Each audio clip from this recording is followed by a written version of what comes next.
Olá, vamos começar agora a correção ao vivo do vestibular da FUVEST, a segunda fase. Hoje, nessa segunda-feira, aconteceu o segundo dia da segunda fase da FUVEST e os candidatos tiveram que responder 16 questões de 7 disciplinas. Ontem foi a vez da prova de português e também os candidatos tiveram que fazer uma redação. Hoje, os professores, mais uma vez, os professores do cursinho da Poli vão estar aqui no estúdio da TV Estadão para comentar e corrigir as provas. E você também pode participar aqui da correção, participando pelo Twitter, pela hashtag ParticipaEstadão, ou na nossa página no Facebook, colocando nos comentários alguma questão, a gente traz para os professores. Então, professores de todas as disciplinas estarão aqui conversando com a gente.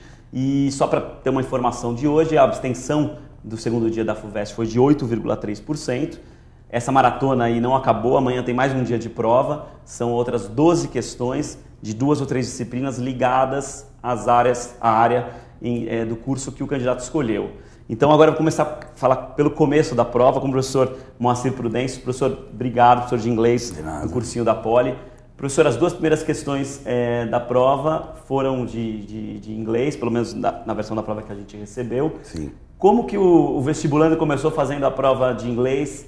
Qual que foi o choque aí? Ele se assustou? Foi uma prova tranquila? Como que se avalia, professor? Não teve um choque. A surpresa é que a prova ela inverteu uma coisa muito comum em provas anteriores, que é trabalhar com 2 questões para cada texto, sendo que sempre, a maioria das vezes, a primeira questão ela cobra mais leitura, ou seja, informações que estão no texto, a identificação de informações, e a segunda pergunta geralmente tinha uma linha mais inferencial, uma linha mais de compreensão do texto, onde cabia aí o campo interpretativo. Nessa prova aqui, nos 2 casos, teve essa inversão significativa, não foi um choque, foi uma surpresa positiva então para o candidato, porque as 4 questões aqui, contando todas elas cobram na verdade leitura, ou seja, a identificação de informações expressas no texto. Então não teve aqui uma exigência de interpretação de texto. Nem de gramática, alguma coisa de regra gramatical do inglês. Não teve uma dependência de gramática complexa aqui, A gente percebe que a gramática é um campo geral aqui vinculado à própria leitura, Mas não teve essa relação de gramática entre a passagem da gramática para chegar necessariamente à resposta.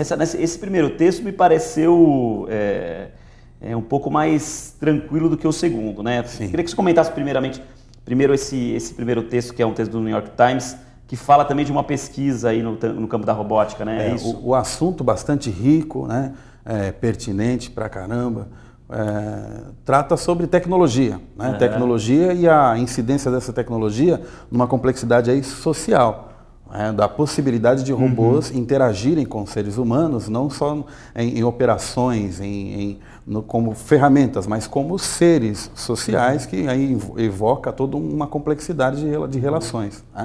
Então o texto é interessante, o vocabulário é super simples, a fonte é bastante comum, The New York Times, muito utilizada, muito frequente na prova, não criou nenhuma surpresa. Um monte de jornal também já traz um vocabulário esperado. Também, sim, o vocabulário. Não dá para necessariamente vincular a ideia do vocabulário à fonte. Pode criar uma surpresa, não necessariamente pela fonte, mas pelo assunto. É um assunto bastante corrente, a questão da tecnologia. Eu acho que pelo fato de ser este assunto, a questão lexical, a questão do vocabulário aí não apresentou muitas novidades. E o desenho ali não ajudou em nada? O desenho aqui só ilustra, ele não antecipa, não cria nenhuma problemática em relação às questões que são elaboradas aqui. Entendi. E essa segunda questão, o segundo texto, professor, parece que já traz algumas complexidades de vocabulário. Queria que o senhor identificasse alguma coisa que o senhor achou mais, que talvez o aluno possa ter sido levado a crer numa resposta diferente. O segundo texto traz um assunto também bastante corrente, bastante em pauta aí, que é a questões ambientais relacionadas à conscientização, a consumo, e especificamente aqui ao campo o tema da reciclagem. O texto trata sobre um banco de plástico, na verdade, que tem uma função social de incentivar os moradores a recolherem resíduos, recolherem garrafas em regiões como regiões de praia e trazerem e fazerem trocas por bens e até mesmo com possibilidade aí nessa reciclagem de adquirirem empréstimos, né, microempréstimos, como aparece aqui, financiamentos, né? Acho que este texto, o segundo, por ser um texto, inclusive a fonte dele também, né, a gente já percebe, na fonte aqui a gente não tem uma coisa muito comum, né, uma fonte diferenciada também. Mas a surpresa do texto, não é assim necessariamente uma surpresa, mas a complexidade desse texto em relação ao primeiro, né, é porque o vocabulário deste texto já trabalha, né, com algumas palavrinhas aqui que de repente o aluno não tem tanto aquela facilidade dos cognatos, que é o que a gente tem no primeiro texto, né? No segundo a gente já tem aqui palavras como, por exemplo, né, deixa eu dar uma olhada aqui. Olha, aqui na segunda linha a gente já encontra aqui, ó, to encourage people living in impoverished regions, né? To tackle the problems. Então aqui você tem morando em regiões empobrecidas. Agora a palavra empobrecidas aqui não aparece como poor, não é por uma exemplo, palavra muito comum, né? Então cria nesse enunciado, logo na sequência, depois você tem regions to tackle, tá vendo? Tackle também já não é uma palavra, ou seja, numa sequência enunciativa aqui, o aluno já, para ele formar ter aquela... E o cara está na expectativa, na ansiedade, às vezes essa palavra ele fala, putz, ferrou, já não sei, aí ele não tem foi entender nada. Aí ele, exatamente, por ser começo de texto, aí ele vai precisar, de repente, usar um pouquinho daquelas estratégias que são aplicáveis à primeira fase, que é tentar ler o texto inteirinho, compreender mais amplamente o assunto, né? E ler a pergunta, porque a pergunta sempre conduz a uma leitura mais específica, mais eficiente, né? Porque ela é a pergunta que, na verdade, vai te cobrar uma informação. Vale aqui ressaltar, né, que neste caso aqui também, as perguntas também estão cobrando informações que estão no texto. Não há uma complexidade interpretativa. Né? Pelos tipos de textos, né, caberiam perguntas mais complexas.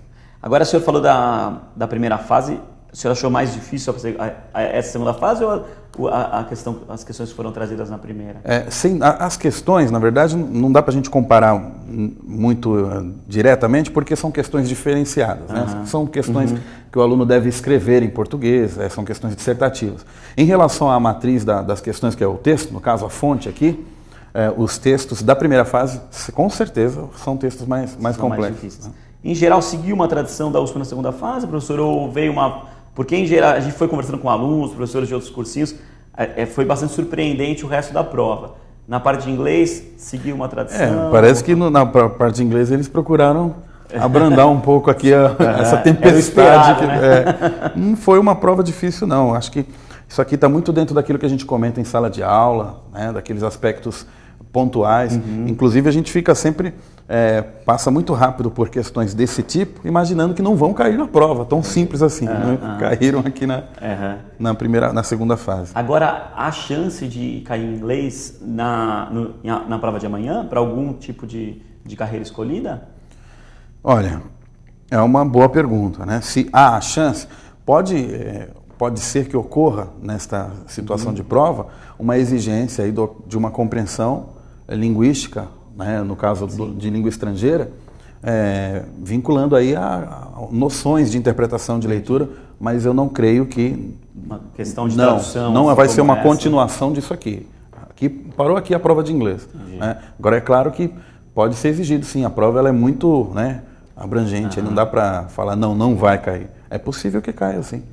Legal. Professor, obrigado pela ajuda. Tomara que os alunos tenham ido bem. E até a próxima, né? Daqui a pouco a gente volta para falar com os outros professores das disciplinas aí que caíram nesse segundo dia da segunda fase do vestibular da FUVEST.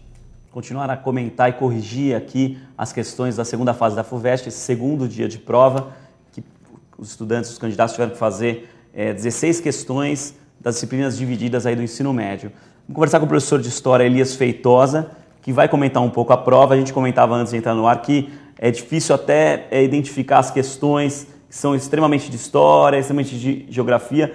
Na sua avaliação, foi uma prova boa? Foi uma prova interdisciplinar? Chamou a atenção, professor? Boa noite, Paulo. Boa noite a todos os internatos que estão aí nos acompanhando. Foi uma prova bem diferente que o ano passado. Ela teve um caráter muito mais interdisciplinar, fazendo junção aí das questões de biologia com geografia, de história com geografia, história com matemática. Então, acho que a FUVEST deu um passo à frente daquilo que ela propunha no seu manual sobre a interdisciplinaridade. Não foi justaposto, foi entrecruzado a abordagem sobre o conhecimento. Legal, vamos conversar agora com uma aluna, que uma candidata que fez a FUVEST, que eu acho que pode avaliar se foi difícil ou fácil. É a Joyce Pita, que passou a primeira fase, está fazendo a segunda fase agora, para o curso de Engenharia Ambiental lá de São Carlos, né, Joyce? Tudo bem? Oi. Tudo bom? Joyce, qual é a sua dúvida aí em relação à prova e às questões de história? A de história eu achei tranquila até. E a minha dúvida é na questão 6, aquela que tem os dois mapas, na alternativa B.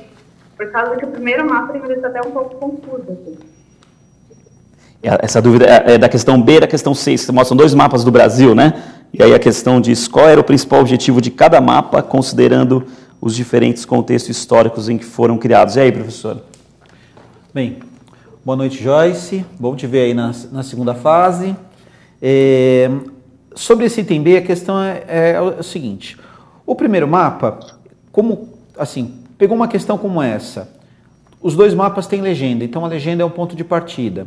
O primeiro está lá, que é cerca de 1519, então quer dizer, do século XVI, esse é o famoso Terra Brasilis, né, que é um dos primeiros mapas que a gente tem sobre o nosso território, então é o mapa da época das grandes navegações. Ele tem algumas coisas aqui sobre informações geográficas, marcações de latitude, nomes ali de algumas localidades que foram desenhadas, que a gente não consegue ler, a imagem é muito pequena, mas ele atendia uma necessidade do colonizador, né, do europeu que estava tomando posse daquela terra, ter uma noção daquele território e ali poder se locomover. Mas esse mapa, ele é mais artístico e simbólico do que, por exemplo, científico. Ele tem, aqui a gente vê o desenho do navio, a gente vê ali os índios cortando a madeira, vê a floresta, vê alguns animais. Então, os elementos científicos ainda são bastante superficiais.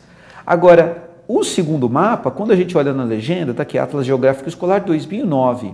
Já é um mapa que está com a nossa configuração territorial atual, a divisão dos estados, tem até uma informação aqui sobre a cobertura vegetal, e ele foi feito com todos os recursos tecnológicos da nossa época, assim como o do século XVI foi feito com a tecnologia do século XVI. Quando a gente compara o de hoje com de 5 séculos atrás, o que a gente encontra? O que a gente encontra é que o primeiro parece mais impreciso que o segundo, porque o segundo tem informações assim científicas, informações de satélite, informações de localização de coordenadas geográficas bem detalhadas e das divisões.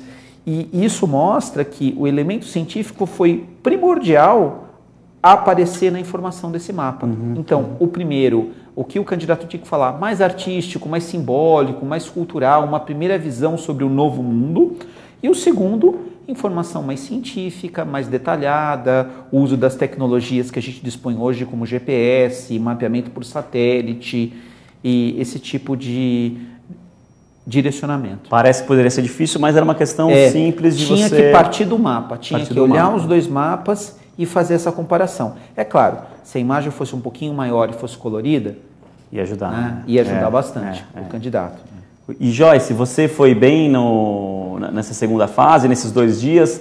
Como que você avalia o seu desempenho? Eu acredito que ontem eu fui um pouco melhor. Eu gostei bastante do tema da redação. Hoje, por causa das exatas, acho que complicou mais, caiu um pouco de biologia também. Eu preferi ontem, pelo menos. Legal. Joyce, obrigado pela participação, pela ajuda e boa sorte amanhã, tá? Boa sorte. Obrigada. Boa sorte, Joyce, até. Professor, tem uma outra questão aqui que tem uma imagem, que é uma charge, que é também uma tradição aí da FUVEST, dos vestibulares, trazerem charges para serem analisadas. É uma charge sobre a Líbia, né? Eu confesso que eu fiquei olhando, fiquei com dúvidas aqui qual seria a resposta. Eu já ia errar essa questão. Comenta um pouco dessa... Olha, Paulo, uma orientação que a gente sempre passa para os nossos alunos, né, ao resolver questões como desse tipo, bem, Você tem que valer dos elementos que estão aqui. E olhar, no caso, legenda e tal. Então, por exemplo, aqui está a charge de Carlos Latuf, né, 2011, então, dentro do contexto da chamada Primavera Árabe. E aqui nós temos 3 momentos. Um, que é um personagem que, digamos assim, foi bastante mostrado na mídia, acho que os alunos não teriam tanta dificuldade de identificar, que é o Muammar Gaddafi. Que foi morto em 2011, né? Já até dá uma dica aí, né? Quando ele foi derrotado, né, e morto ali naquele contexto do fim do seu regime, com uma bandeira, ele assim, numa posição meio curvado, com uma cara triste, né? Parece que lágrimas saem ali do olho dele, com uma bandeira branca esfarrapada pedindo paz, né? Aquele que falou que ia combater seus inimigos com ratos, ele acabou morrendo que nem um rato num buraco de um esgoto. Então mostra a decadência do Gaddafi. Segundo momento, tem aqui um guerrilheiro, né, que ele está com a metralhadora ali, e a bandeira que era da antiga Líbia antes do Gaddafi, essa bandeira que aparece, tudo bem, o candidato não precisava saber isso, mas o Gaddafi usava uma bandeira de campo verde, que é o verde, a cor sagrada do Islã, né, então e ele tinha o seu livro verde de pensamentos, tal, né, meio que parecido com o Mao Tse-tung com o livro vermelho, mas enfim. Agora, essa bandeira aqui é a bandeira que era da Líbia anterior ao golpe do Gaddafi, ali no final dos anos 60. E tá o guerrilheiro feliz, altivo, oposição e tal. Agora, o terceiro momento, aparece a figura do Barack Obama, hasteando a bandeira, que é parte Estados Unidos, parte, ali a gente vê as estrelinhas que seriam ONU, né? da UE. E por quê? Houve a intervenção da OTAN, os bombardeios, né, que a OTAN praticou sobre as forças do Gaddafi, para conseguir dar fôlego à resistência rebelde. Então, só que a bandeira de Obama, ela está fixada no quê? Sobre a torre de petróleo. Então, quer dizer, a ajuda à Líbia não foi uma ajuda simplesmente porque sofre o povo líbio, mas sim pelo interesse estratégico do gás natural e do petróleo ali existente, e a posição do Obama é de uma posição assim também de triunfante. E aí a charge trafega nessa situação.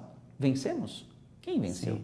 Né? E o item B dessa questão pede exatamente isso. Explique quais são os principais elementos do desenho que permitem identificar a posição do seu autor em relação à situação histórica nele representada. Tudo bem, assim, o candidato ele não tinha que conhecer toda a obra desse chargista que é o Carlos Latuf, mas se ele se valesse desses elementos aqui, ele poderia esboçar uma base da sua resposta. Não é uma questão fácil. Sem sombra de dúvida, não é uma questão fácil. Difícil. Requer uma atenção bastante detalhada. A letra A seria essa questão da Primavera Árabe. Isso. E essa destituição aí do Gaddafi. E aí a segunda... Obrigatoriamente, o contexto da Primavera Árabe, a queda do regime de Muammar Gaddafi, e a ascensão de um governo apoiado pelas potências ocidentais, né? De um novo governo, enfim, aí algo nesse sentido. Mas o item B era o item mais difícil da questão. Maravilha, professor. Tem mais uma questão que eu queria que o senhor comentasse também, que é essa questão número 7. Certo.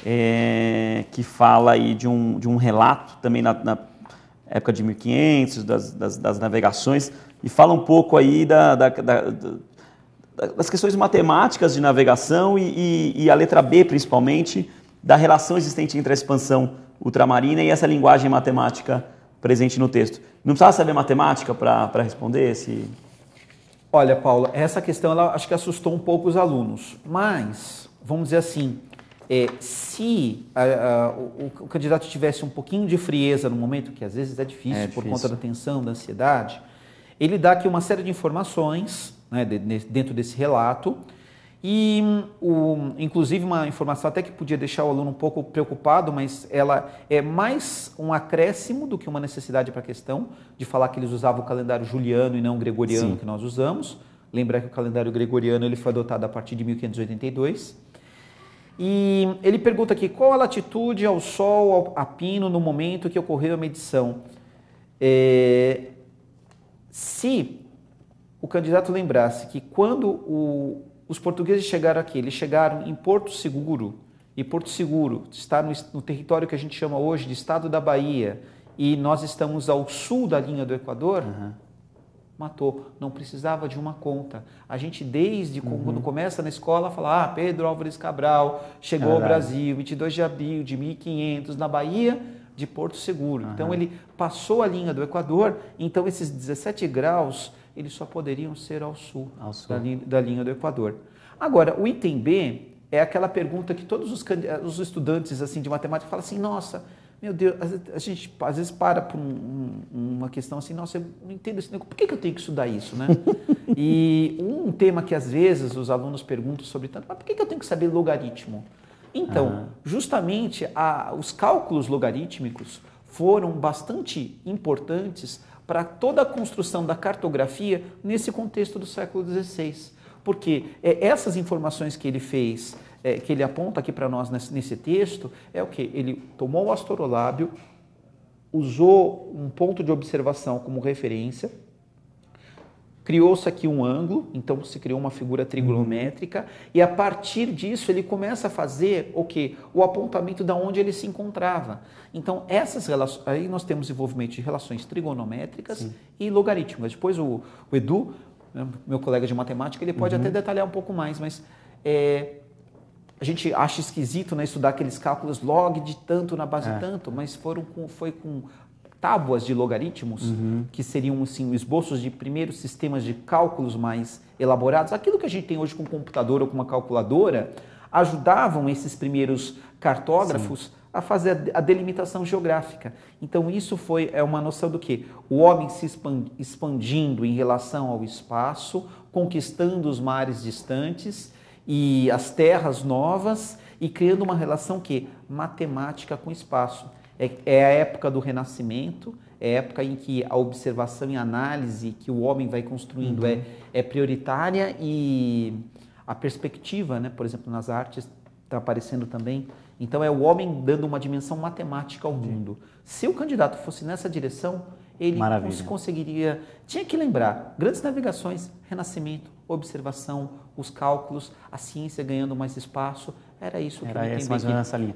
Professor, para finalizar, tendo em vista os temas que caíram na primeira fase e agora nessa segunda, o que esperar da prova de amanhã para esses candidatos que terão história aí entre as disciplinas possíveis? Amanhã serão as questões mais pontuais para a história mesmo. Então, acho que as grandes ausências na primeira fase, então temas que, por exemplo, o período republicano, que aparece um pouco na primeira fase, aqui nesse segundo dia não teve nenhuma relação mais específica.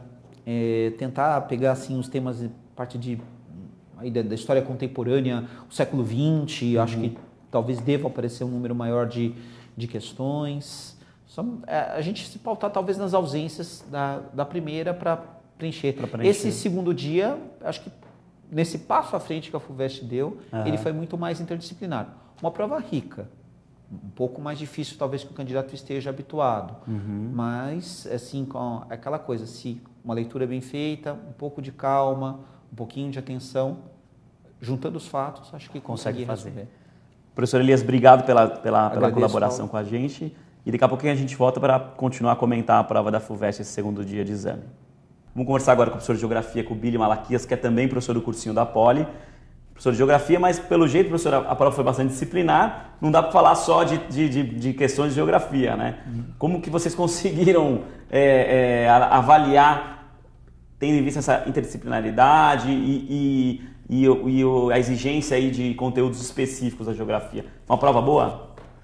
Bom, embora a prova tenha trazido esse ano essa maior interdisciplinaridade, né, essa maior aproximação das disciplinas, a gente percebe, a gente da geografia tem uma avaliação que exatamente o que deu unidade, o que possibilitou a interdisciplinaridade, foram questões que versavam sobre o território brasileiro, ou sobre as manifestações de fenômeno no território brasileiro.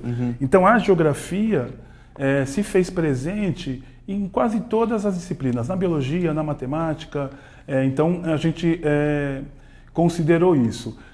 Mesmo trazendo essa novidade, ou melhor, não sei se chega a ser uma novidade, mas trazendo a interdisciplinaridade de uma forma mais intensa, ela manteve um padrão clássico, tradicional de FUVEST em termos de questões. Então se apresentaram questões de urbanização, que é um tema clássico da FUVEST, questões de cartografia, com a comparação de 2 mapas temáticos, é isso? E questões ligadas à economia e à geopolítica. Então a gente entende a temas, né? Então a gente entende que, embora ela tenha se apresentado de uma forma interdisciplinar, ela manteve a sua característica tradicional. Você falou de urbanização e tem essa questão número 3, que faz um mapinha ali da região metropolitana do Litoral Sul paulista, acho que é boa parte aqui da Baixada Santista, né? E que pede exatamente para explicar e identificar o tipo de ocupação territorial em algumas décadas, né? Lá desde o século XVI até agora. O que você tem a dizer dessa questão, professor? Foi uma questão difícil. Eu fiquei com os colegas ali da redação tentando identificar. Teve algumas décadas que eu não consegui identificar o que seria, nessa região principalmente. Bom, quando a gente olha, essa foi uma questão que o cursinho da Poli trabalhou, eu acho que bastante com os estudantes, né? Porque ela versa um pouco sobre as transformações no território brasileiro. E as transformações no território brasileiro, elas estão diretamente associadas aos ciclos econômicos. Então a gente olha para uma questão como essa e a gente consegue identificar para essa primeira década aí, né, de 1530, um período que é um período colonial, em que a gente vai ter uma atividade aí que é uma atividade vinculada à cana-de-açúcar. Então o Brasil é aí uma capitania hereditária, a região de São Vicente, uma capitania, e a atividade aí é a monocultura da cana-de-açúcar, que vai dar um desenho para o território brasileiro. Em 1920, a gente já poderia associar aí o café, o impacto do café na zona costeira brasileira. Então a gente já tem a construção da ferrovia Santos-Jundiaí e o Porto de Santos impactando a região, tanto do ponto de vista econômico quanto do ponto de vista da sua ocupação. E aí, 50... Depois a gente vai para os anos 50, e aí o Porto de Santos, que cumpria um papel de escoamento da produção agrícola, vai manter esse papel, porque o Brasil continua sendo um país, né, de produção agrícola e continua exportando o café. Porém, a partir dos anos 50, o Porto de Santos passa a receber os equipamentos industriais para abastecer o parque industrial que está sendo construído ali no entorno da Baixada Santista, definido pelo ABC Paulista. Então, Santo André, São Bernardo, São Caetano. Então, ali é o impacto da industrialização, do processo de industrialização, já definindo um novo arranjo, né, e atividade econômica associada ao porto. E na última década, que é essa de 2010, a gente tem entre 50 e 2010 vários processos que poderiam ser associados às mudanças econômicas presentes nessa área. Uma coisa importante é que a gente tem o desenvolvimento de um sistema rodoviário, a ampliação do sistema rodoviário, né, de 50 a 2010, então são 60 anos aí de ampliação de um sistema rodoviário que, consequentemente, valoriza o espaço no litoral paulista. Então você tem um processo de especulação imobiliária que vai impulsionar o crescimento urbano da Baixada Santista. E mais recentemente, né, ou seja, em 2010, a gente tem a descoberta do pré-sal, né, e aí todo o trabalho ligado à extração disso, toda a expectativa em relação disso, definindo, juntamente com essa questão da especulação imobiliária, um novo arranjo para essa região. Essa é uma questão que o aluno termina e fala, missão cumprida, assim, né? Porque dá para realmente fazer esse histórico aí. Sim, e essa foi o que a gente disse que é uma questão bastante clássica. Né? Ela, de uma certa forma, associa eventos históricos, economia, a uma paisagem existente. Agora, essa questão tem uma ligação até que é considerável com a questão número 4, em relação a essa mudança na década de 50 e em relação à industrialização, com esse passo que se dá aqui na década de 60 da população rural e urbana, né? É uma questão difícil essa número 4, que pede fazer essa análise em relação ao predomínio da população rural e urbana, ou tem alguma pegadinha aí que podia dificultar um pouco, já analisando essa questão número 4? Então, essa é uma outra questão que também é clássica.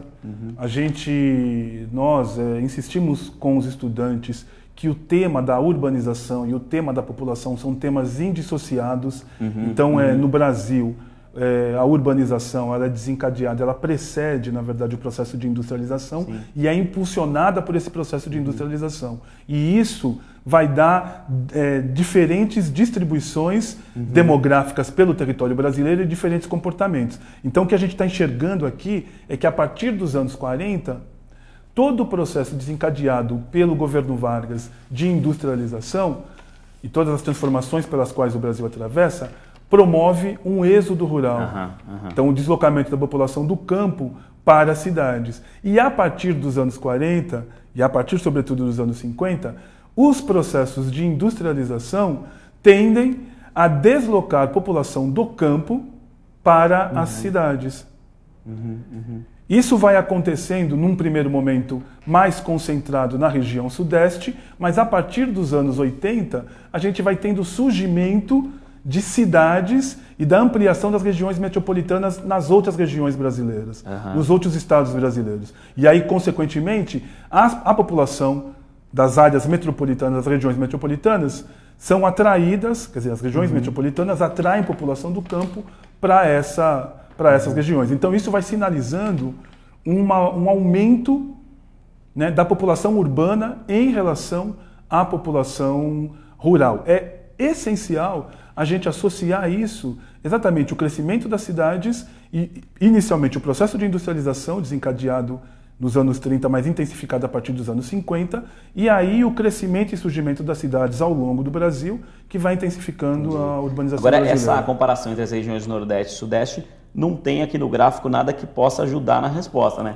Teria que vir de um conhecimento prévio ali, né? Essa é uma questão, a parte B, né, dessa na questão, parte B.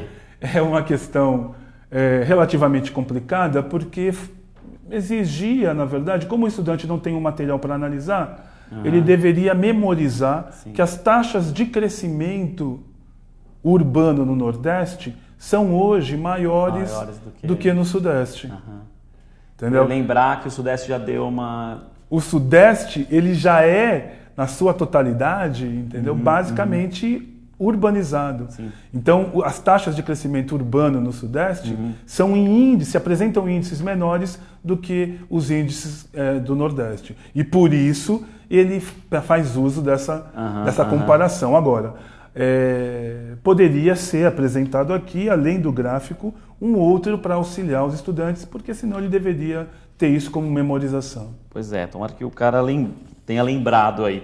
Agora tem uma última questão que a gente queria conversar com você, Billy, que é essa 15, que na conversa preliminar aqui da gente, é uma questão que vocês estão apontando para o ensino da Poli como exemplar aí das provas da FUVEST. É uma questão emblemática. Emblemática, exemplar não, né? A palavra certa é emblemática.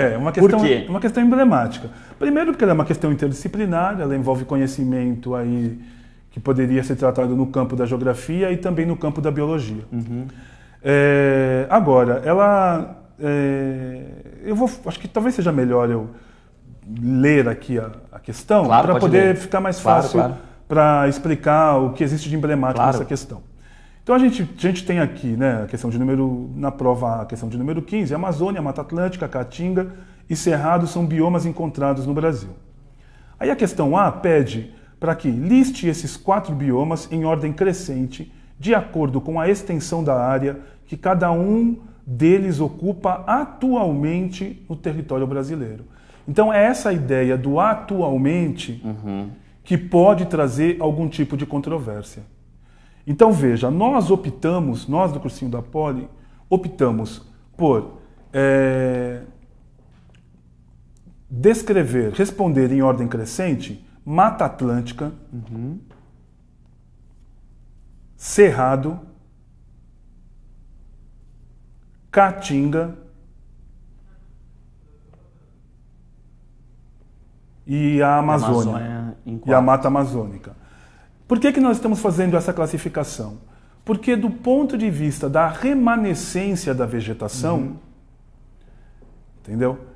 Por ordem aí, a Mata Atlântica, Cerrado, Caatinga e Amazônia é aquelas que vão tendo os menores, vai do menor para o maior nível de preservação. Entendi. Então a caatinga, ela tem um estágio de preservação maior do que o cerrado, mesmo ocupando uma área no território brasileiro menor que a do cerrado. Entendi. Então como... Entendi. Tem essa diferença em relação ao que era... Em o domínio, que é o domínio pretérito sim. do bioma e a cobertura vegetal hoje existente no bioma. Entendi. Então a gente está optando por... Mas pode dar confusão essa resposta. A gente entende que os diferentes cursinhos, todos de muita boa qualidade, com professores excelentes, talvez optem por responder isso diferente. E a FUVEST, obviamente, vai ter que justificar essa. Essa a gente entende que talvez seja uma que traga algum nível de controvérsia aí. A B, ela é mais tranquila, porque ela pede para listar 4 biomas em ordem crescente de acordo com a quantidade de água disponível para as plantas no ambiente, e essa está diretamente associada às aulas de clima. Né? Então, os índices pluviométricos poderiam ajudar a identificar aqui qual é a sequência. Então, a sequência é Caatinga, né, semiárido, o Cerrado, a Mata Atlântica e a Floresta Amazônica. A questão C, que também pode trazer algum nível de controvérsia, e nós optamos em responder que o bioma que concentra entre os dois propostos aqui, comparando a Mata Atlântica com a Caatinga, qual dos dois biomas possui solos mais ricos em nutrientes, a gente optou por responder a Caatinga. A Caatinga. Eu iria na Mata Atlântica eu acho que, de prima, assim. Talvez isso também traga um pouco de debate sobre a questão. Por quê? Porque em termos de nutriente não falta nada a Caatinga. Você vai encontrar nitrogênio, fósforo, você vai encontrar em geral todos os nutrientes. O problema da Caatinga é exatamente a ausência da água. Sim. E é exatamente o elemento água que talvez crie uma dificuldade para apontar a Mata Atlântica. Entendi. Entendeu? Mas por que apontar a Caatinga na Mata Atlântica? O que a Caatinga teria de mais nutrientes que a Mata Atlântica? A Mata Atlântica concentra também nutrientes. Ela tem uma camada de humus que é bastante significativa. Porém, o regime pluviométrico na Mata Atlântica é mais intenso. E a água tende a retirar os nutrientes da cobertura do solo e depositar nos cursos d'água. Como lá chove menos, existe uma concentração maior de nutriente, entendeu? Que não se expressa, obviamente, no estratos da vegetação por conta, entendeu? Da baixa quantidade de água, mas há nutriente. Nossa, que difícil por metro quadrado. Não é uma questão simples. Por isso que a gente está dizendo... Para finalizar, professor, essa D é tranquila? Cerrado ou Amazônia aí que tem sofre maior impacto do negócio? O estudante que prestou atenção na aula sabe que com tranquilidade que é o Cerrado. É o Cerrado. Né? O agronegócio no Cerrado impacta mais o Cerrado, né? É o que tem criado essa situação de desmatamento maior do que na Amazônia. Professor, obrigado pela colaboração mais uma vez. Daqui a pouquinho a gente volta para continuar a correção e os comentários aqui da FUVEST, segunda fase. E agora a gente vai conversar com o professor Edson Yoshio, que é professor de Biologia. Isso. Professor, obrigado pela presença. Muito obrigado. Para a gente. E, aliás, boa noite, internauta, né?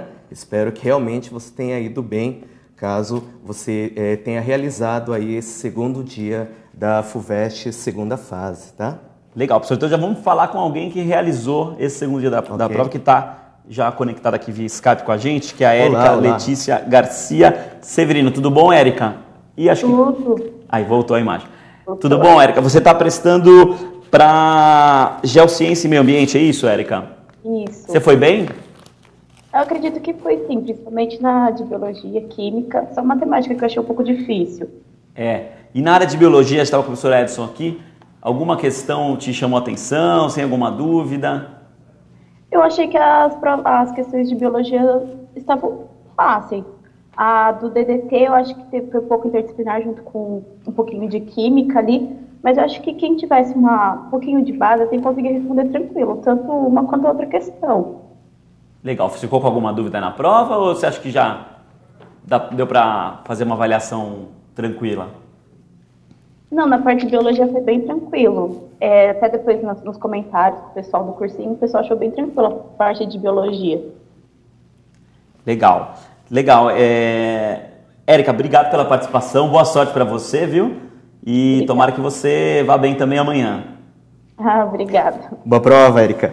Legal. Obrigada, professor, deixa eu começar uma questão. Paulo, se você quiser me chamar de Ed também. Edson é melhor? Tá bom. Eu me sinto mais...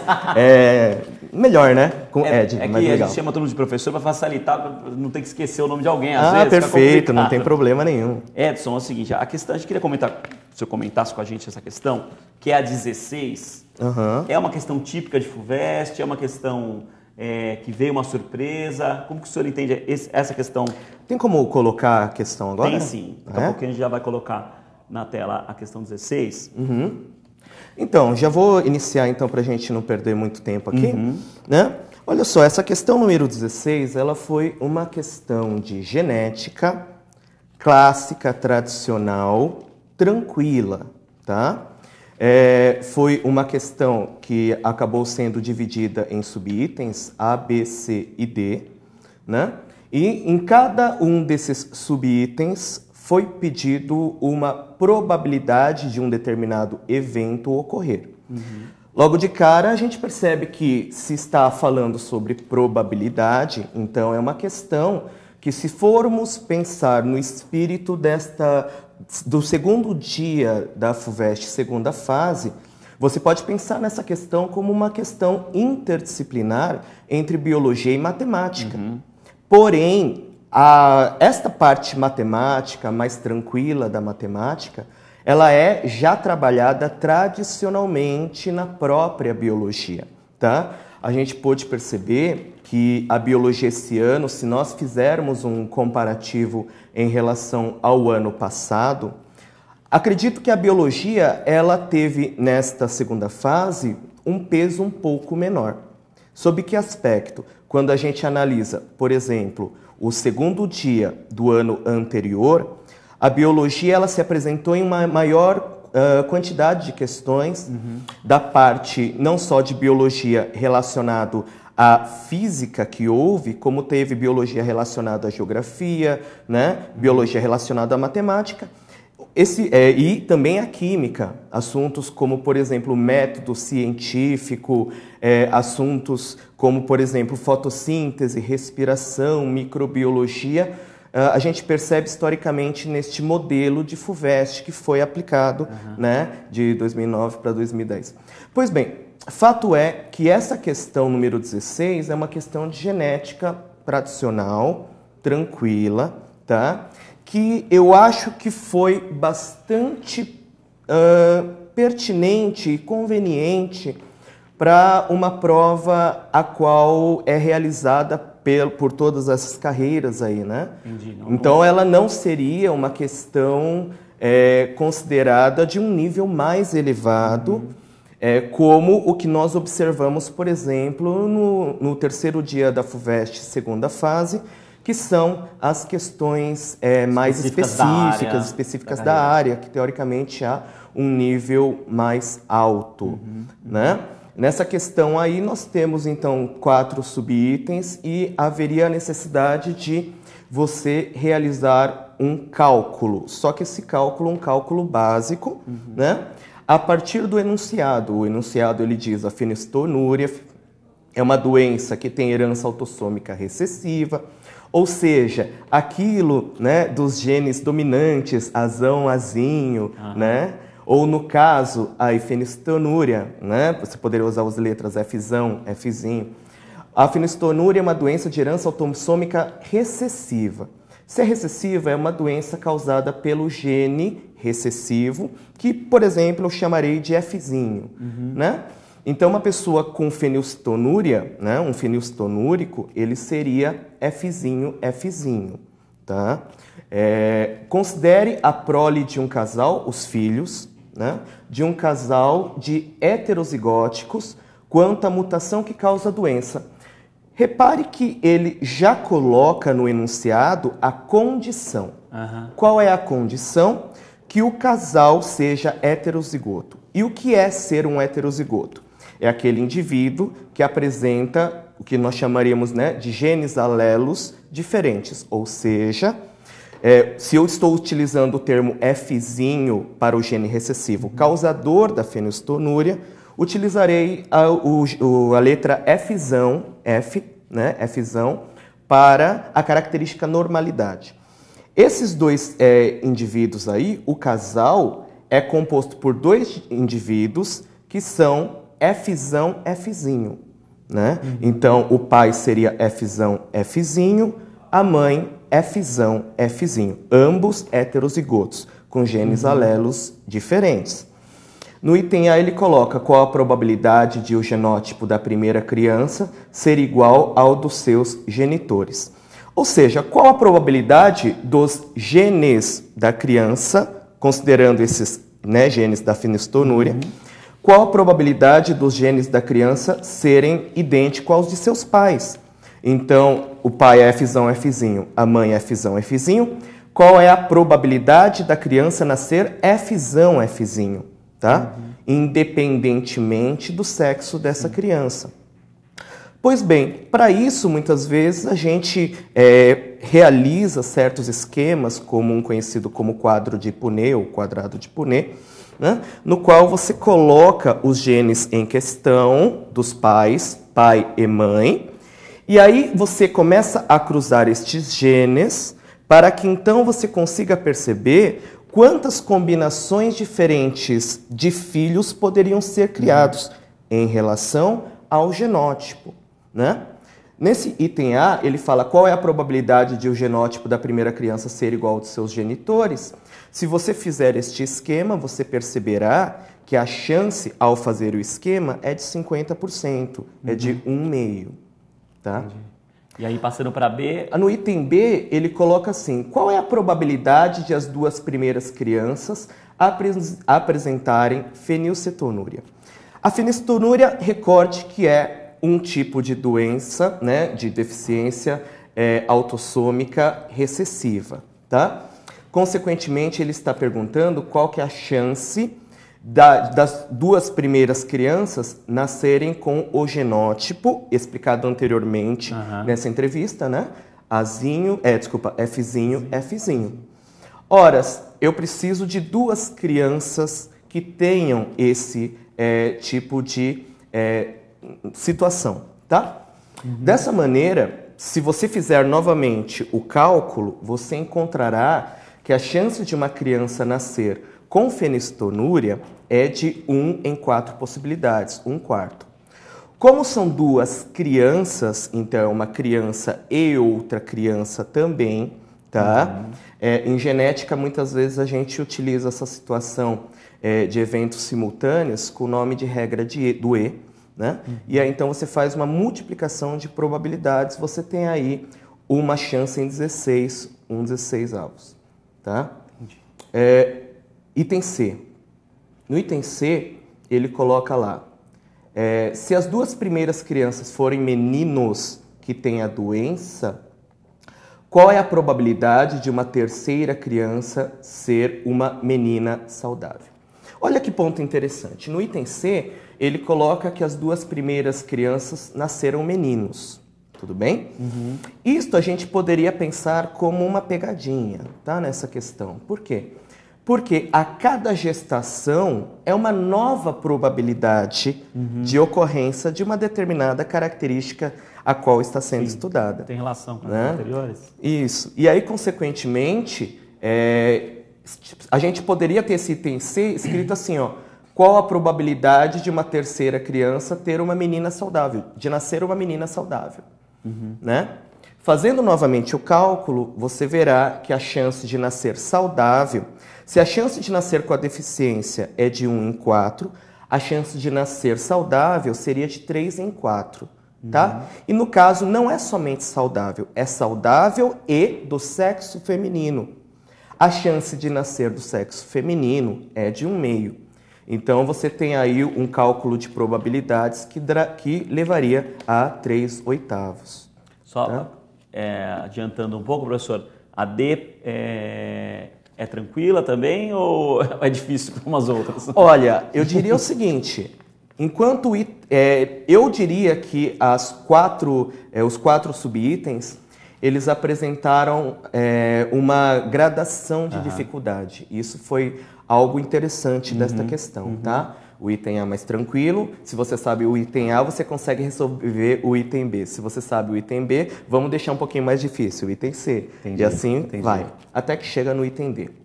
O item D ele é colocado assim: se a primeira criança for clinicamente normal, qual é a probabilidade de ela não possuir a mutação que causa a fenilcetonúria? Essa é uma questão, eu diria que das 4, a que apresentaria um grau maior de dificuldade. Por quê? Porque nessa questão ele já deixa no item o seguinte: supondo que seja normal. Se aquela criança ela é normal, você já descarta a possibilidade dela ser fenilcetonúrica, porque o enunciado está falando, ela é normal, né? Então, o que você tem que fazer? Na hora do seu cálculo, você só pode considerar as crianças que são normais. Você não pode considerar dentro do seu cálculo as crianças que apresentam a dada doença, né? A dada deficiência aí genética. Bom, consequentemente, você tem aí, fazendo os cálculos, você tem, realizando os cálculos, a proporção aí de 1/3, tá?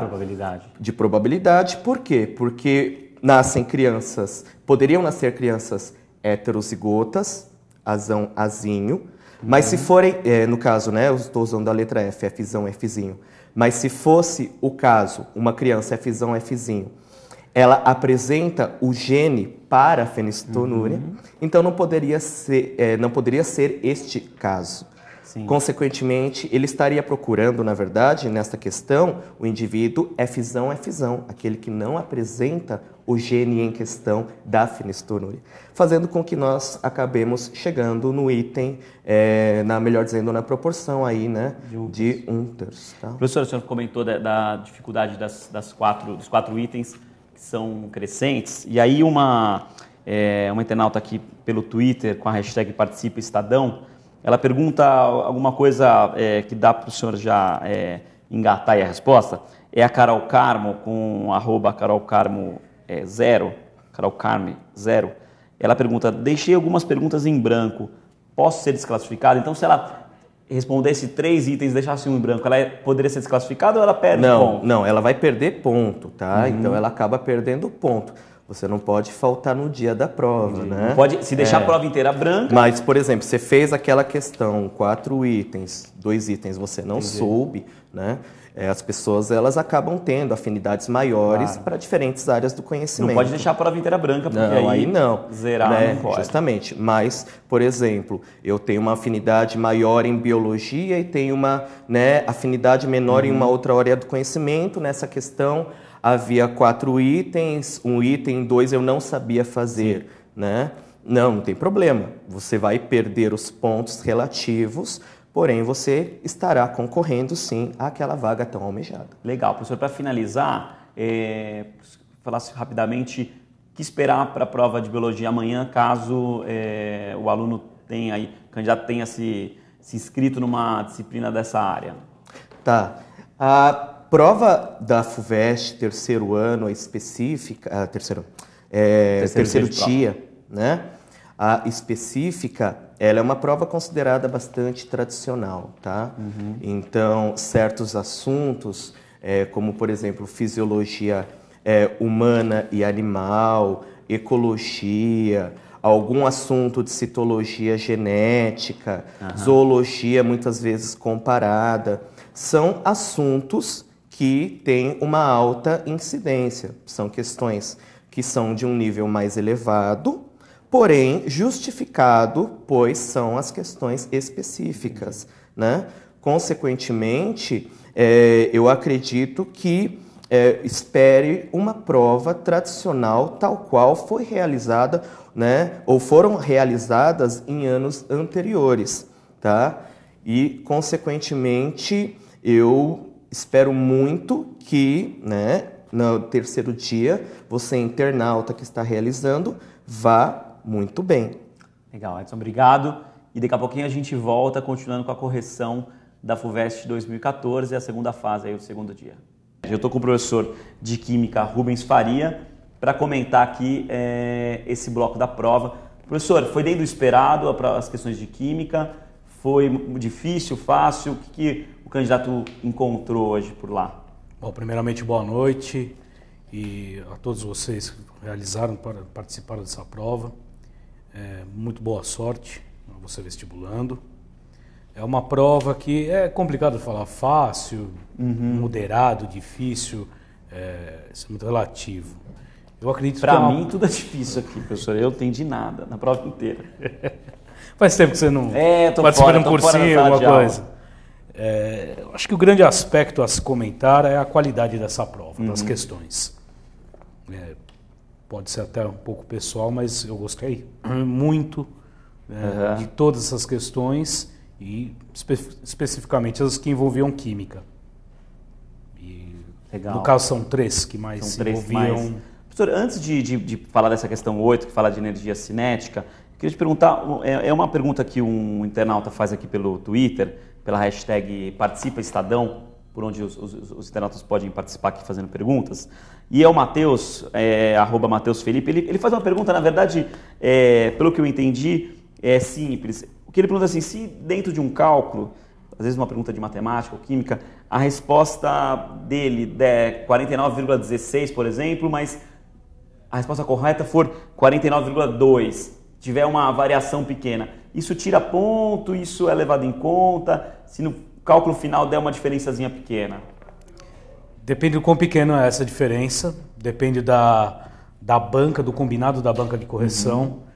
Então, se o aluno deu uma variação muito pequena, acredito que isso não vai prejudicá-lo tanto, mas, repito, isso depende dos combinados feitos na hora da correção.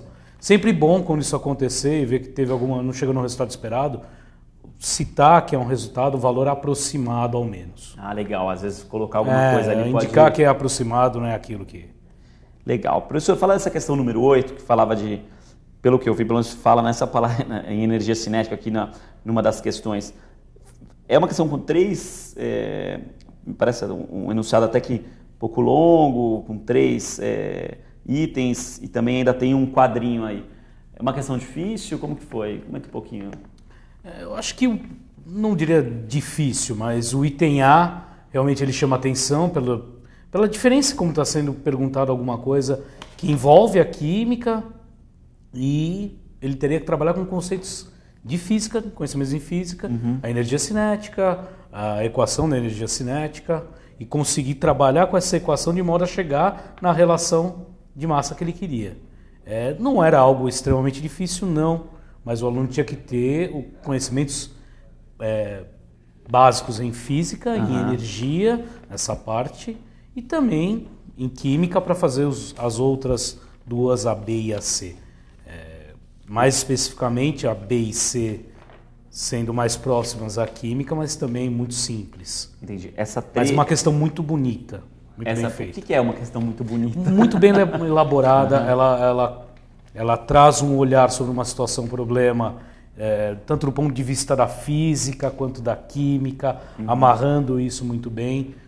Eu acho que a FUVEST, em relação aos outros anos, conseguiu se superar. Conseguiu superar.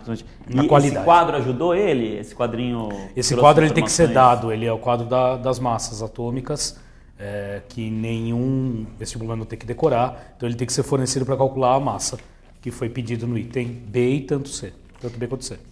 Legal. Agora tem essa questão número 13, que até uma internauta que falou com a gente, uma estudante citou ela, achou que ela era uma questão, que é essa de DDE. Essa? Exato. Ela citou que ela teve uma certa dificuldade aí. O que o senhor achou dessa questão? Qual era o caminho aí que tem que se entender qual é a dificuldade nessa questão. Se você olhar o gráfico, ele pede para... Primeiramente, né? No item A, ele pede para a pessoa achar quanto tempo levou para que houvesse uma redução de 50% na concentração de DD. Então, é uma análise simples de um gráfico, também que é bastante simples, onde você tem na ordenada a concentração de DDE e no eixo X, na abscissa, você tem o ano Então era para você ver quanto que isso demorou a partir de 70 para cair pela metade. Simplesmente de 70 você tem uma concentração de 3 miligramas por quilograma de lipídio. Para 50% disso seria 1,5, bastaria achar 1,5 ali no gráfico, projetar, bateu no gráfico, projeta na abscissa, você chega em 1978.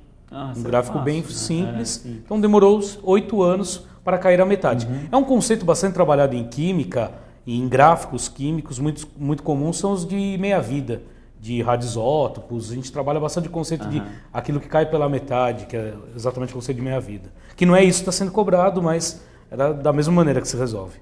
Agora, essa questão B que pede para você escrever fórmulas estruturais já traz uma complexidade um pouco maior. Especificamente de química, de química orgânica, ele dá uma dica que o DDE é o resultado do DDT que perdeu um hidrogênio e um cloro. Então a dica ali era exatamente a dupla ligação que o cara tem no DDE.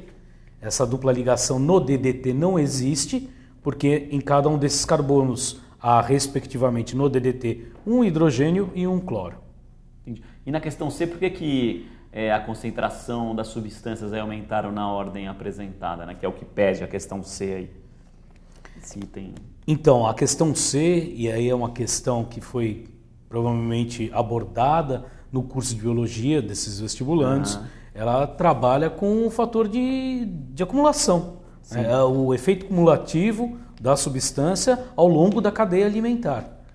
Vai se acumulando ao longo da ingestão, não vai se perdendo, e você tem aí essas concentrações aumentando. Então é uma questão assim bastante trabalhada em biologia. Em biologia, então mostra uma interdisciplinaridade também aí da prova. A questão de concentração também aparece nessa questão 14, né, professor? Se a gente puder trocar na tela a questão 14, que fala de concentração de dióxido de carbono. Exatamente. Também é uma questão, de certo ponto, simples. Item A dessa questão, o vestibulando que minimamente estudou um pouco de química orgânica, reações mais elementares, como essa que é a combustão completa, acertou facilmente o item A dessa questão, muito trabalhada por nós ao longo das aulas.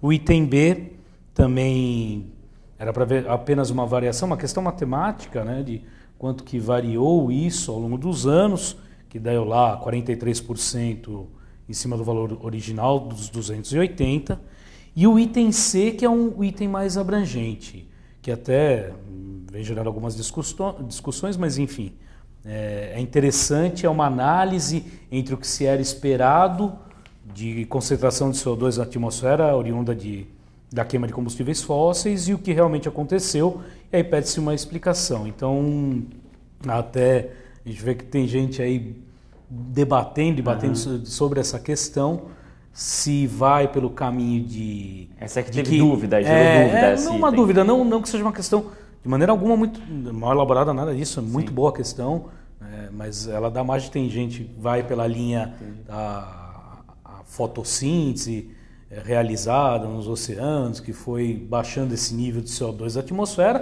por outro lado, outros também defendendo que não, que isso pode ter acontecido por simplesmente uma mudança na política de uso de combustíveis, de não renováveis para renováveis, dos que são fósseis para os não fósseis. Então é uma questão muito bonita, dá uma margem, né? Sou mais outra linha, dessa linha que faz o aluno refletir sobre essa questão dos combustíveis, das fontes de energia, da matriz energética. É isso que acho que a humanidade toda hoje precisa refletir sobre esses temas, que são os grandes temas.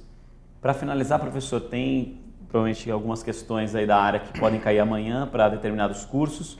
Algum tema esperado que o senhor pode indicar para, às vezes, não sei se há tempo ainda para revisão, mas pelo menos se preparar aí psicologicamente? Eu costumo brincar que amanhã cai química.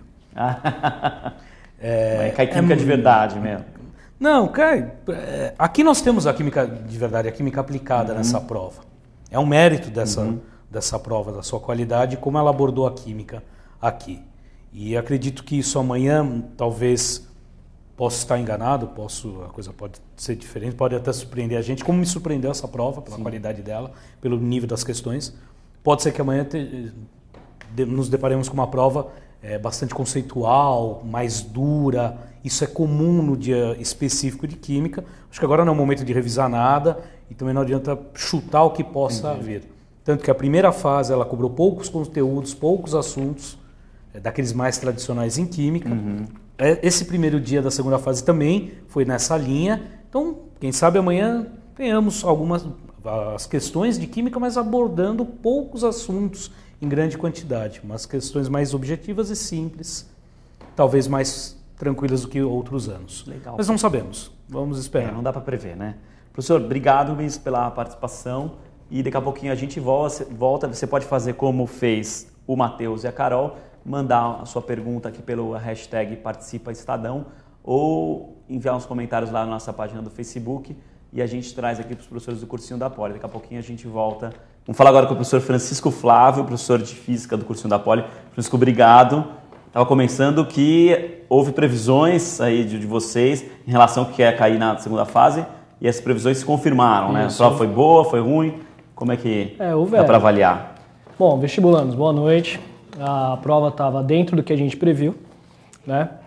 Tivemos uma prova de mecânica na parte física praticamente, não tivemos outros temas.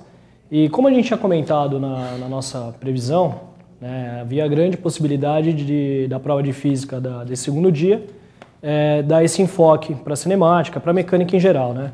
E isso se comprovou na prova que a gente teve hoje. Legal. Falou de física e a gente tem na tela aqui o Marco Antônio Fontoura, que é vestibulando, está prestando inclusive para física. E Marco, obrigado pelo contato com a gente. Você foi bem, Marco? Acredito que eu fui, cara. Não achei tanta dificuldade nessa prova de física, não. Né? Até achei ela mais fácil que na primeira fase, né? E o assunto é aquele negócio, né? Para quem estudou, tava uma prova boa de se fazer. Bacana. E qual foi alguma dúvida que você traz aqui que o professor Francisco Flávio aproveita para ele responder para a gente aí? Então, não tive tantas dúvidas referente à parte de mecânica mesmo. A única que foi em questão foi da velocidade, não era velocidade angular. Era uma questão que tinha tinha até gravidade que... é questão 9, é questão 9. Isso, a questão 9. Legal. Então vamos lá, Francisco. Essa questão aí... A questão 9, pessoal, a questão que fala, nós temos 3 itens, né? E ela pede percentuais de energia associada ao consumo energético diário da pessoa, tá? Se pegar o item A, por exemplo, ela fala o seguinte: a percentagem P de energia química proveniente dos alimentos ingeridos em um dia por essa pessoa, equivalente à energia consumida em uma caminhada de 6 km. Bom, nós não temos aí nenhuma aplicação direta de um conceito físico específico, mas você pode ver aí dentro do NOT ADOT, que a FUVEST fornece, Sim. que ele dá a relação de 9 quilocaloria para cada 1 grama, né? E também você pode, para essa relação, calcular essa quantidade de 80 calorias para cada 1 metro, tá? É dado aí no enunciado, e, portanto, você consegue chegar aí aproximadamente, na verdade, 24% esse percentual, tá bom? Na parte B da questão, ele pega a quantidade de calorias equivalente à variação da energia potencial. O que você tinha que lembrar? Que a variação da energia potencial está associada à diferença de altura. Você vê no enunciado também que a FUVEST fornece essa altura, né? Ela fala lá, a altura do morro de 300 metros. Então, era uma questão aí direta de aplicação da variação da energia potencial, né? O que o aluno poderia ter alguma dificuldade, tá? É na relação da parte C, o item C dessa questão. Você der uma olhada, ele pede a perda, né? Está associada à perda de 2,4 kg de gordura, né? Para essa caminhada de 6 km. O que a gente tem que ficar atento? A FUVEST, ela tem uma observação muito interessante. Ela fala o seguinte: essa pessoa fez uma alimentação diária de 2.000 quilocalorias, né, com a qual manteria o seu peso. Então, esses 2.000 quilocalorias, eles estão associados à manutenção do peso. Ela quer a perda de peso. Então, você tinha que relacionar o 2,4 kg, tá, a perda desse percentual de gordura. Lembrando que 9 quilocalorias, né, estão associados a cada 1 grama perdido de gordura. Então essa questão 9 aí, que está associada à tua dúvida, né? Legal. Mas acho que é isso. E Marco Antônio, você pretende, depois de formado, depois você passar na USP, certamente você passará, pretende dar aula, estar aqui com a gente depois, nos próximos anos, ou você tem outros planos aí, depois de se formar em física? Eu pretendo passar, né, por essa experiência de dar aula também, até mesmo por pesquisador, né, mas eu pretendo sim passar por experiência de dar aula e quem sabe um dia eu estarei aí com vocês, né? Legal, parece que tem até uma lousa aí no fundo, né? Pois é. Legal. Marco, obrigado pela colaboração e boa sorte amanhã.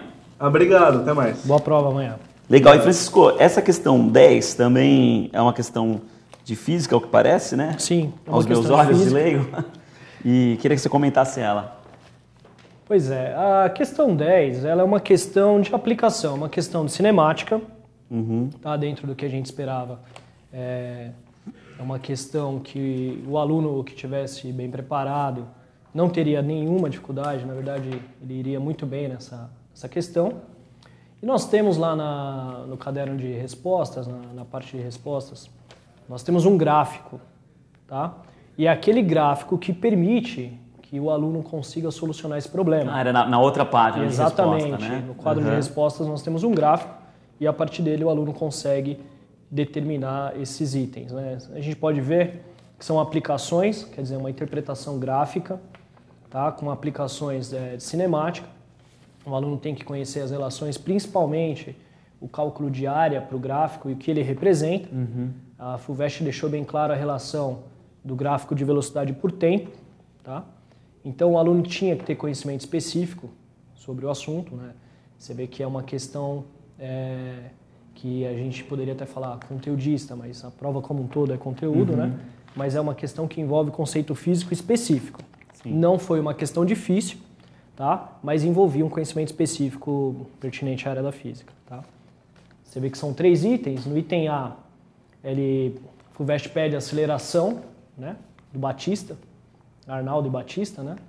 Então o Batista, para o instante, 10 segundos. A gente só consegue determinar essa aceleração com o gráfico. O aluno tinha que lembrar que para aquela variação, para aquele intervalo de tempo, a reta, quer dizer, é uma reta e ela tem uma inclinação, e a partir dessa inclinação o aluno determina a aceleração, que é o item A. Tá? O item B, a FUVEST cobra, né, exige a distância A e a distância B, percorrida por Arnaldo e por Batista, né, respectivamente até 50 segundos. Então aí nós já temos um intervalo de tempo, quer dizer, de 0 até 50 segundos. O que o aluno tinha que fazer? Ele tinha que, dado, né, as duas curvas, a curva para o Arnaldo e a curva para o Batista, ele tinha que calcular a área abaixo dessa curva, sim? E com essa área ele determina o deslocamento do Arnaldo, o deslocamento do Batista. Tá? Então ele determina DA, determina DB para 50 segundos. E o item C, ele pede a velocidade média, VA, de Arnaldo, tá? No intervalo de tempo de 0 a 50 segundos. Então, esse item C, ele trata especificamente do conceito de velocidade média. Que a gente sempre, né, trabalha com isso daí, discute em sala de aula, só que às vezes o aluno esquece o que é a tal da velocidade média, né? Um conceito físico, tá? É variação da posição em função do tempo. Quer dizer, o aluno teria que pegar o deslocamento, no caso ali, do Arnaldo, em função do tempo, e ele só consegue resolver o item C se ele tiver resolvido o item B. Legal. E, professor, tem uma questão, a prova em alguns pontos foi bastante interdisciplinar, e essa próxima questão, que é a 11, é um dos exemplos, né? Sim. Tem um pouco de matemática e também um pouco de física aí, né? Depois a gente pode até conversar com o professor Eduardo, né, Sim, de matemática. Que é o nosso próximo. Exatamente, mas convidado. Essa questão, ela é uma questão que envolve conhecimento matemático específico e envolve conceitos físicos. Tá? A gente sabe que as duas disciplinas são correlatas, mas no caso aí do item A, por exemplo, né, encontre a abscissa. Explica, leigos, aí o que é a abscissa. Então, a abscissa é a coordenada no ponto X, quando o Y é igual a 0. Tá? Então, ele quer essa coordenada, ele quer aquele ponto B do gráfico. Sim?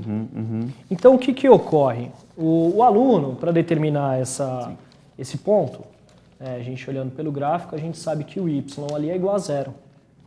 No ponto B, né, que é o B que representa a abscissa, o y é igual a 0. Tá? Então, a gente vai determinar o x, no caso ali, né, f de x é igual a log de x na base meio, mais 4. Então, f de x é 0. Então, a gente vai determinar o x igual a 16. Tá bom? Então, se a gente analisar esse item, especificamente esse item, né, que é o item A da questão 11, é um item de matemática.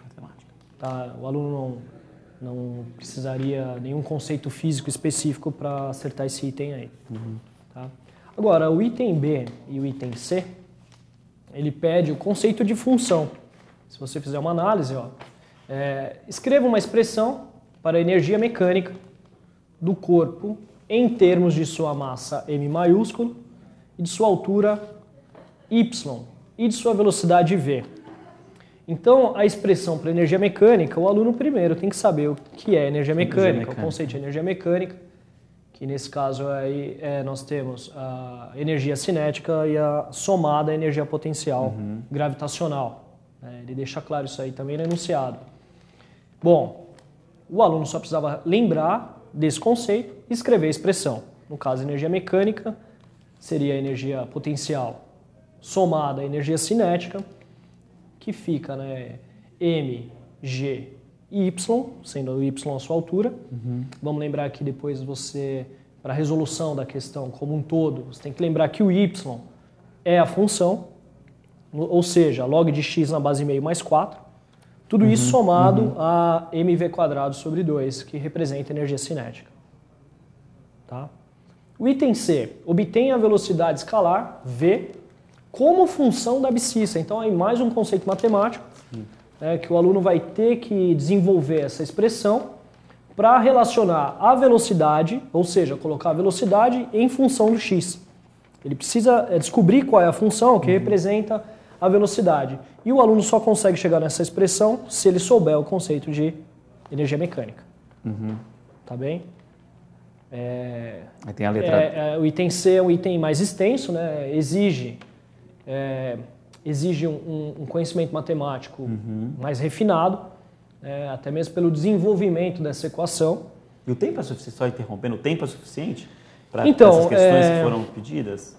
Pela análise que a gente faz, que eu pensei agora, né, quando estivemos resolvendo essas questões, o tempo ele é suficiente para o aluno que tem um preparo adequado. Sim. Parece redundante, mas é o seguinte, o aluno tem que conhecer, tem que saber o conceito físico, tem que saber energia mecânica e tem que saber logaritmo. Tá? Então, o aluno que não sabe esses dois conceitos, ele vai se atrapalhar nessa questão. Agora, o aluno que tem esses dois conceitos bem fundamentados, ele tinha tempo suficiente para resolver essa questão, mesmo sendo trabalhosa. Tá? E daí o item D, chegamos numa inequação, ele pede para você encontrar a abscissa do ponto a partir do qual a velocidade é maior que a raiz de 60. Então, se fizermos uma análise desta questão, óbvio que o tema tratado é um tema associado à física. Sim. Mas um aluno que não tivesse uma matemática afiada, dificilmente não faria. Dificilmente faria essa questão. Até mesmo porque só nessa questão nós temos expressões matemáticas, função e, por último, uma inequação. Tá? Uma questão bem trabalhosa, mas não tão dentro do que você perguntou agora. Sim. O tempo, o aluno que tem esse conceito sedimentado, ele mata essa questão aí dentro do tempo.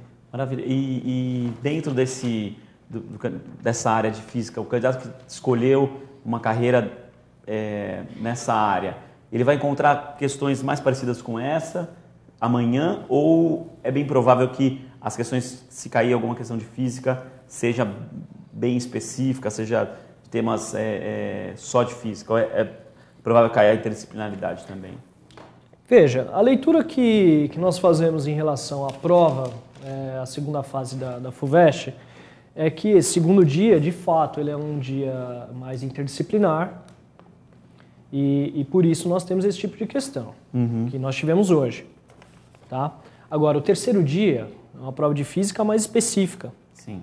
Então, a tendência é que, obviamente, tenhamos aí as questões de mecânica, como tivemos hoje, mas nós teremos outros temas. Né? Então, provavelmente uma questão de eletromagnetismo, ou uma questão de ótica. Tá? Agora, a distribuição dos temas, se fizermos uma leitura, por exemplo, ano passado, é uma prova mais equilibrada em relação aos temas. Hoje foi uma prova especificamente mecânica.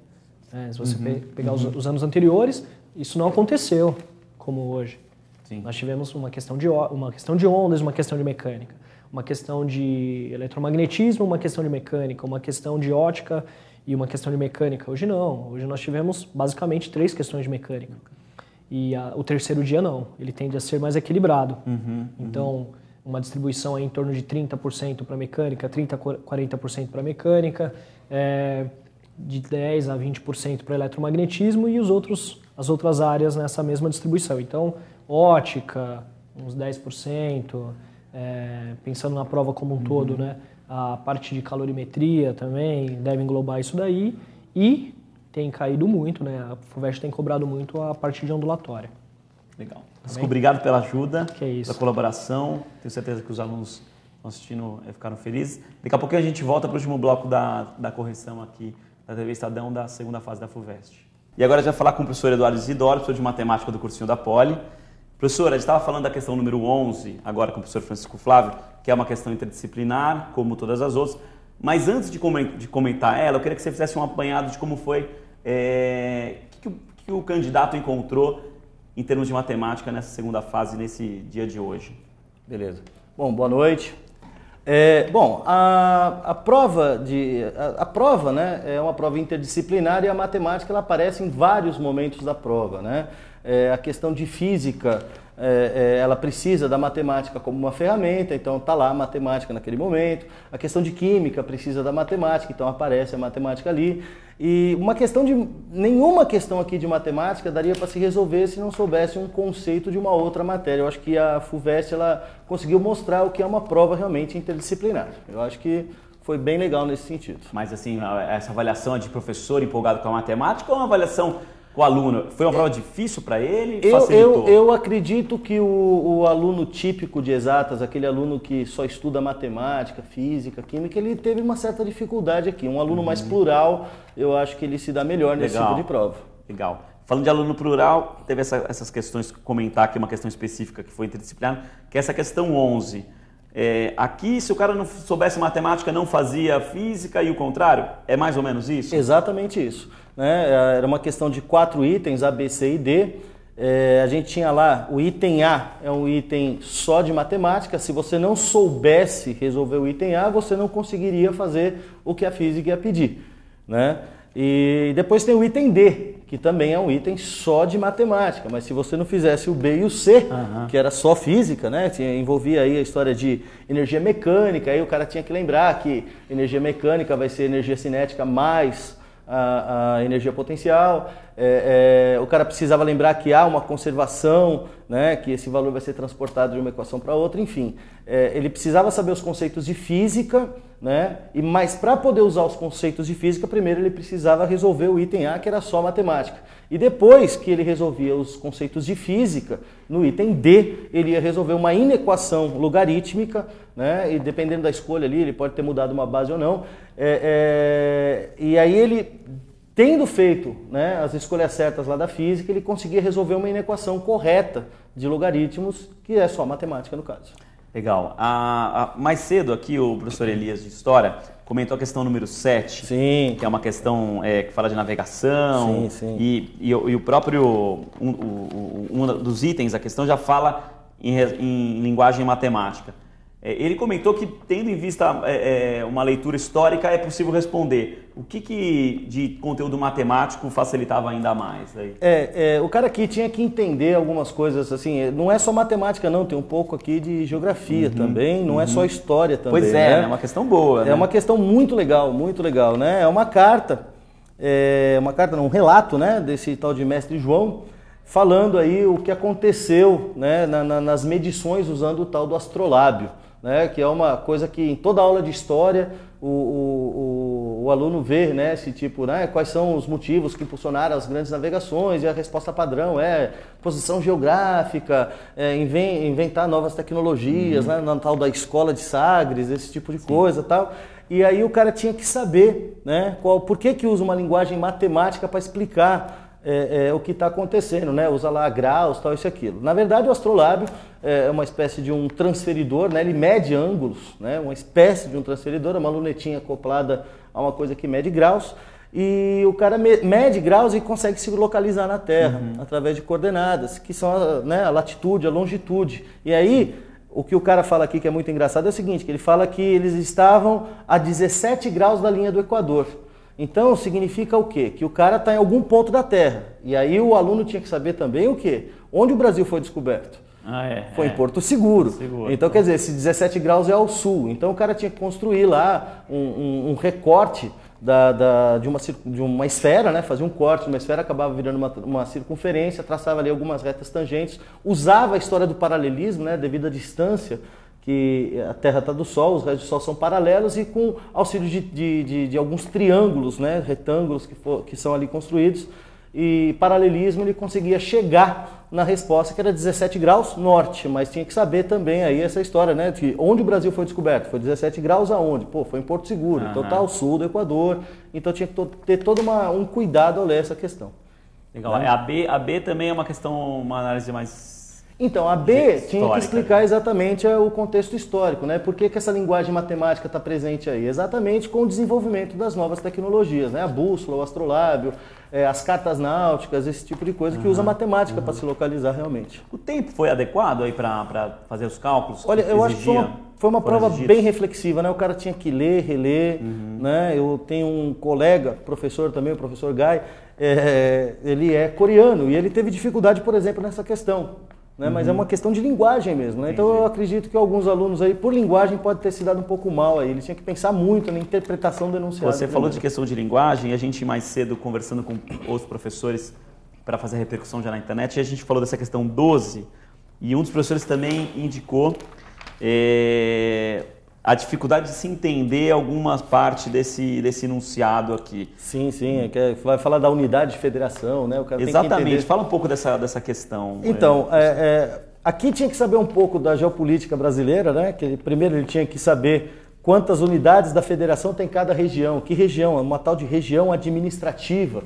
Aí ele falava de regiões mais populosas, tal. Então o cara tinha que ter uma noção dessa divisão política, né? E administrativa até do Brasil. Então ele tinha que conhecer as regiões norte, sul, né? Centro-oeste, nordeste. Tinha que saber quantos são os estados em cada um dessas regiões, e depois ele acaba fazendo aí um trabalho de análise combinatória. E tinha que saber quantas são as unidades. Você tem lá os estados, né? E começou fácil, né? As unidades da federação. Então, quantas unidades da federação tem em cada região? Então, região norte tem quantas? Região sul tem quantas? Isso não é tão tranquilo para todo aluno, não. Eu acho que os alunos esquecem alguns estados aí, geralmente. Eu lembro que eu tinha muita dificuldade em geografia. Mas quando cai na B ali já era, né? Aí a B precisa saber do item A para fazer a B. Então precisa saber essa divisão política do Brasil para poder resolver o item B. Senão não faz. E aí depois que tem os números do item A, você consegue resolver o item B.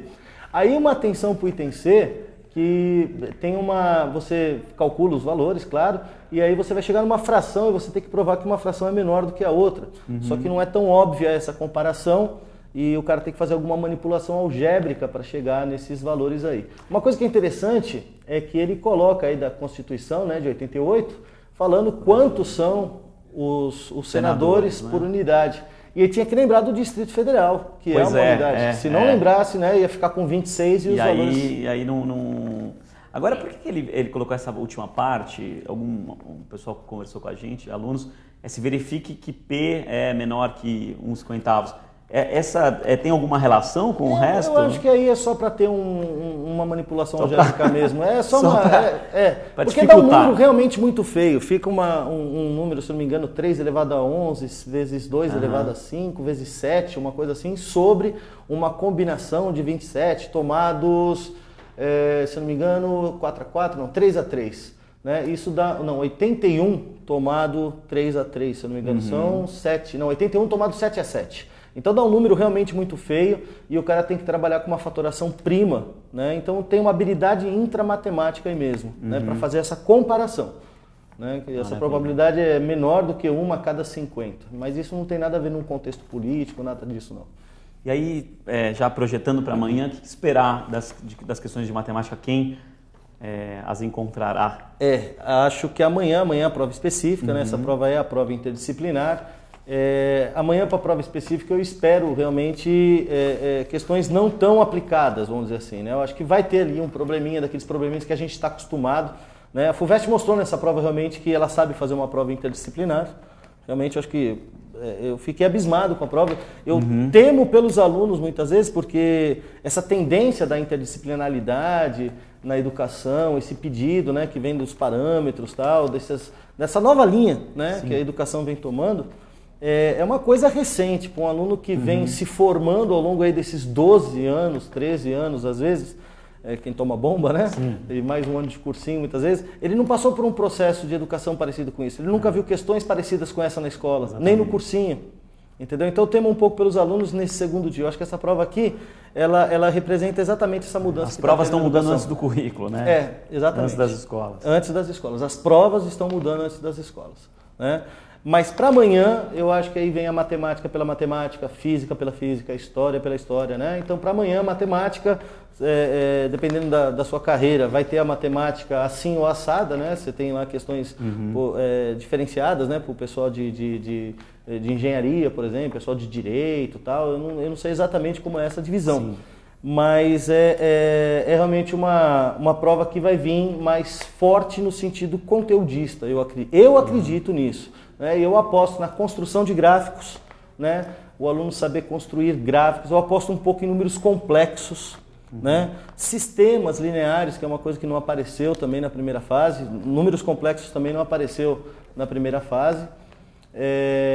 Acredito que vai ter ali também uma questão de análise de um probleminha, né? Aquela coisa que você constrói e tal, mas isso pode ser exatamente a questão de sistema que eu estava comentando agora.